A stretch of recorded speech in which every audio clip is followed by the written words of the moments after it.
The dramatic escalation we are now witnessing in the confrontation between the US and Russia is not a calculated diplomatic maneuver. It is the direct, brutal consequence of Vladimir Putin's fatal psychological miscalculation. His greatest error was not military, but deeply personal. He publicly humiliated the American president, and that act of arrogance has now become the central engine of America's aggressive pivot against the Kremlin. This is FPV Explainer, where we break down the most fascinating stories in drone warfare. If you're enjoying this deep dive, hit the like button, subscribe, and drop a comment telling us what topic you want to see next. Your feedback shapes our future videos and keeps us bringing you clear, detailed analysis from the front lines. Also, please watch this video to the very end, even if you play it in the background without sound, as your continuous viewing is critical to help promote the truth about the war. The Kremlin operated for months under the profound delusion that the American president was a malleable political pawn. Putin believed that the isolationist rhetoric was a reliable guarantee of American non-interference. His assumption was simple. The US would abandon Ukraine, allowing Moscow a quick, decisive victory. This belief led him to commit the cardinal sin of politics. He deliberately and publicly disrespected the American president, and that act of arrogance has now become the central engine of America's aggressive pivot against the Kremlin. The tipping point was the Anchorage summit and the subsequent period of negotiation. Putin's decision to reject the diplomatic deal offered by the US, his choice to launch into a long, irrelevant historical lecture rather than offer a good faith concession, and his subsequent refusal to confirm a timely follow-up meeting all demonstrated contempt. This was interpreted by the US side as a direct, personal affront. The American president, whose entire political identity is built on being a strong, decisive leader who cannot be played, was visibly enraged that he had been made to look weak and foolish on the global stage. This personal anger immediately triggered the political pivot.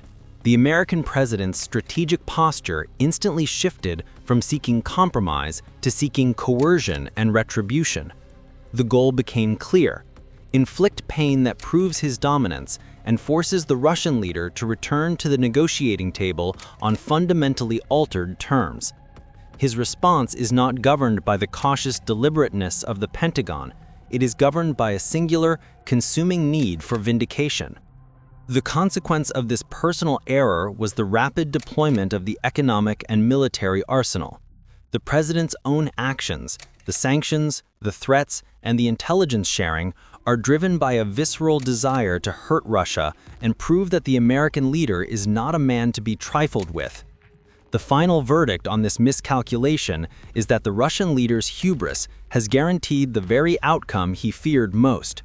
By making a personal enemy of the American president, he has galvanized a powerful political force into accelerating the collapse of the Russian war effort.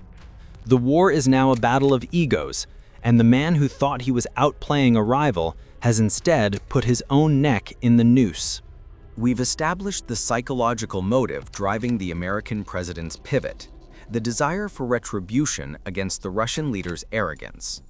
Now, we examine the immediate material consequence of that anger, the aggressive deployment of financial sanctions that are designed to physically choke Russia's ability to fund its war.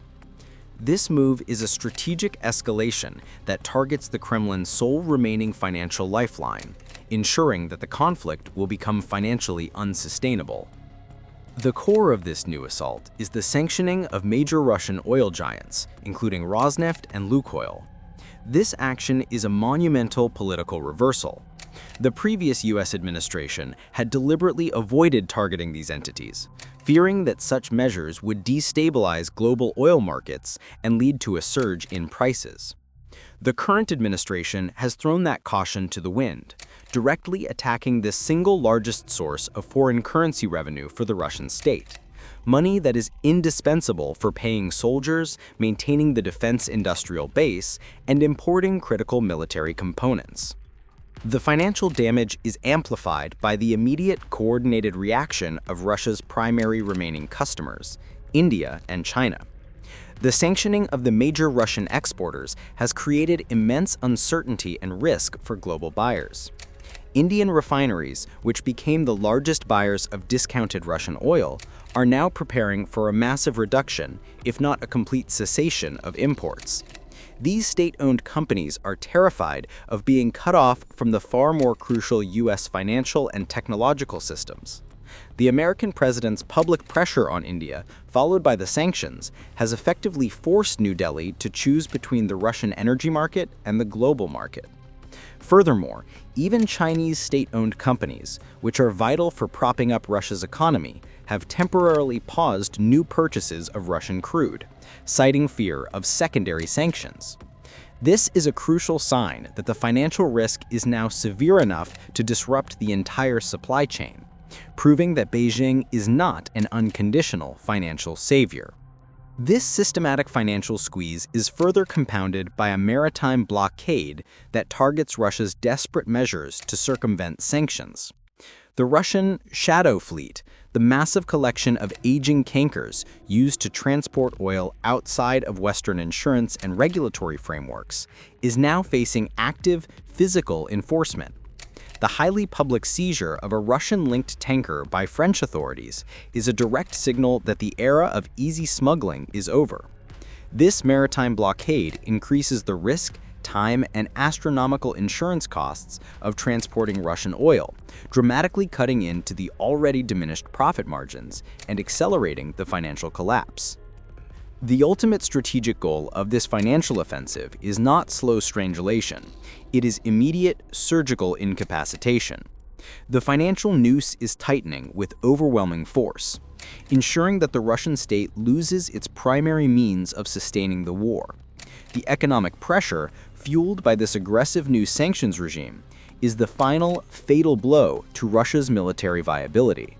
We have analyzed the immediate political and intelligence pivot executed by the U.S. administration. Now we confront the ultimate strategic culmination of that policy, the open discussion of advanced weapons transfers, specifically the Tomahawk cruise missile.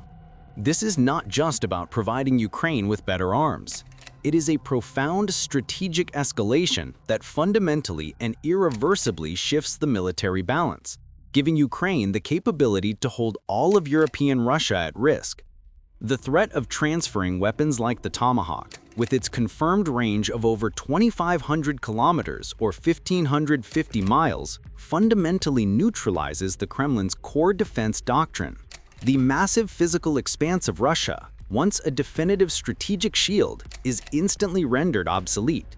A missile of this precision and range puts every major industrial, military, and energy center in European Russia, from the Ukrainian border to the Urals, under direct and immediate threat. This is a level of strategic vulnerability that the Russian High Command has never been able to solve, and the Tomahawk offers Ukraine the perfect tool to exploit it. This potential transfer is tied directly to the economic strategy we have discussed. It is the ultimate coercion tool. The Tomahawk is not primarily an artillery piece. It is a weapon of deterrence and financial warfare. The mere threat of its deployment forces the Russian military to make catastrophic financial decisions. They must now consider the cost of an attack that is virtually unanswerable, knowing that the most valuable and difficult to replace assets, the LPTs, or large power transformers, and specialized industrial units, are now in the crosshairs. This threat imposes a strategic financial drain, compelling Russia to spend billions on defensive measures for its rear that can never be fully effective.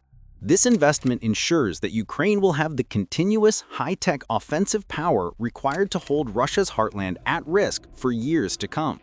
This strategic escalation exposes the structural limits of the Russian military. The need to defend against the Tomahawk forces a critical defensive dispersal. The Kremlin must pull its most advanced air defense units, the S-400s, from the front to defend their cities, simultaneously compromising the viability of their ground operations. This military and financial self-cannibalization ensures that the frontline army, already depleted and struggling, will be placed under even greater strain. The ultimate aim is to create an unsolvable military and political crisis. The Tomahawk threat eliminates the illusion of a safe rear area, making continued, costly aggression against Ukraine politically unsustainable. The new military balance is defined by Ukraine's ability to impose costs that are existential to the Russian regime, making the negotiation table the only viable exit strategy for Moscow. The critical shift in U.S. policy, the sudden imposition of sanctions and the direct military threats has plunged the Kremlin into a state of profound political and psychological confusion. This is not just a policy challenge, it is a moment of existential crisis where the ruling elite is unable to maintain a unified front against the external pressure. The result is a chaotic duality. The public bravado of the leader is met by the private paralysis of his inner circle and the open fury of the militarist base. The leader himself responded to the devastating sanctions on Rosneft and Lukoil with a familiar yet ultimately hollow display of contempt. He publicly dismissed the measures, declaring that the sanctions were like a flea bite to an elephant and would have no serious impact on the Russian economy. This narrative of invulnerability, however, is a dangerous political lie. It is a necessary psychological defense designed to assure the domestic audience that he is in control. But this refusal to acknowledge the severe economic threat, which analysts project will cost billions in lost revenue, is actively being interpreted by the U.S. administration as a sign of continued arrogance, guaranteeing further escalation. This public posturing is sharply contrasted by the panic within his administration. While the leader attempts to project strength, his immediate political sphere, from former presidents to foreign ministry officials, is visibly paralyzed, unable to formulate a coherent response. The problem is simple. The American president's actions have destroyed their internal political script. They can no longer rely on the comforting narrative of secret deal-making or brotherly understanding with the powerful U.S. figure. This has triggered a backlash from the regime's most loyal ideological base, the militarist Z community.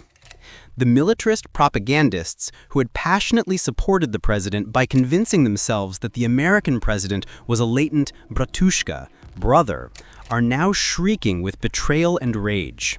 They're infuriated because the very American leader they championed has turned on them, delivering the most significant economic blow of his administration. Their fury is rooted in a fundamental realization. The U.S. has abandoned the role of diplomatic mediator and is now fully prosecuting the war based on the principle of coercion and punishment. Propagandists like Dugin and other hardline figures are openly railing against the state's humiliation, recognizing that the lack of military success and the failure to secure a negotiated settlement have left Russia vulnerable. The American president's move is understood not as an invitation to talk, but as a definitive statement, "We will hit you until you yield." This aggressive logic forces the Kremlin to confront the fact that its diplomatic maneuvers have failed. The time for stalling, for historical lectures, and for self-congratulation is over. The pressure is no longer negotiable. It is a cold, hard choice between war and economic viability. The strategic dilemma is clear. The leader's public dismissal of the sanctions guarantees an escalation, as the American president is motivated to prove his threats are real. The lack of a firm, strategic answer from the Kremlin, such as a counter-sanction or a military threat, confirms their internal paralysis and further emboldens the U.S. The entire system is now caught in a crisis where the primary goal of the domestic hardliners and the external opposition is aligned to force the Russian leader to make a decision that he is politically and psychologically unprepared for. We have meticulously analyzed the cascade of financial threats, military coercion, and political humiliation that has been unleashed upon the Kremlin. Now, we confront the final, inevitable conclusion. Vladimir Putin has been ensnared in a strategic crisis of his own making, a perfect trap that guarantees he has lost control of the war's endgame. The crux of this crisis is the irreversible failure of the leader's core assumption, the belief that he could manipulate and outlast the West. His arrogance led him to publicly antagonize the American president, a miscalculation that has had devastating strategic consequences. The president's response, driven by a relentless desire for retribution, has converted the U.S. arsenal into a powerful mechanism of coercion. The sanctions, the intelligence sharing for deep strikes on refineries and energy infrastructure, and the Tomahawk threat are all synchronized to impose a catastrophic, undeniable cost on the Russian state. The immediate result is a structural crisis that leaves the leader with no viable path forward. The public refusal to proceed with the Budapest meeting, which was intended to be a diplomatic victory, was a tacit admission of defeat.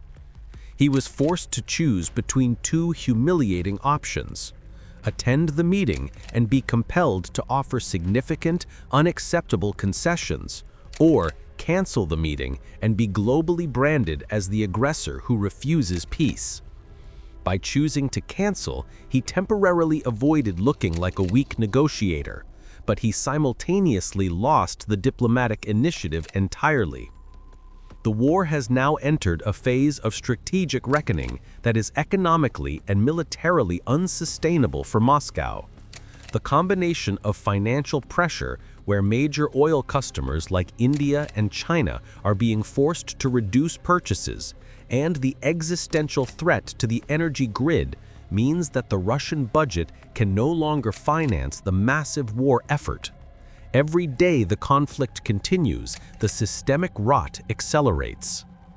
The final verdict is clear: a peace agreement is not merely possible, it is inevitable.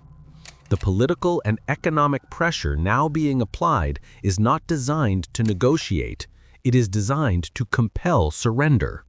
The strategy is to increase the cost of non-compliance to such an unbearable level that the political decision to continue the war becomes an act of national suicide. Putin's hope that he could simply outlast the resolve of Ukraine and its allies has been extinguished by a concerted global display of financial and military strength. The war will end when the Kremlin, facing an irreversible economic and military collapse, is forced to accept the terms of peace dictated by Kyiv and the consolidated Western Front.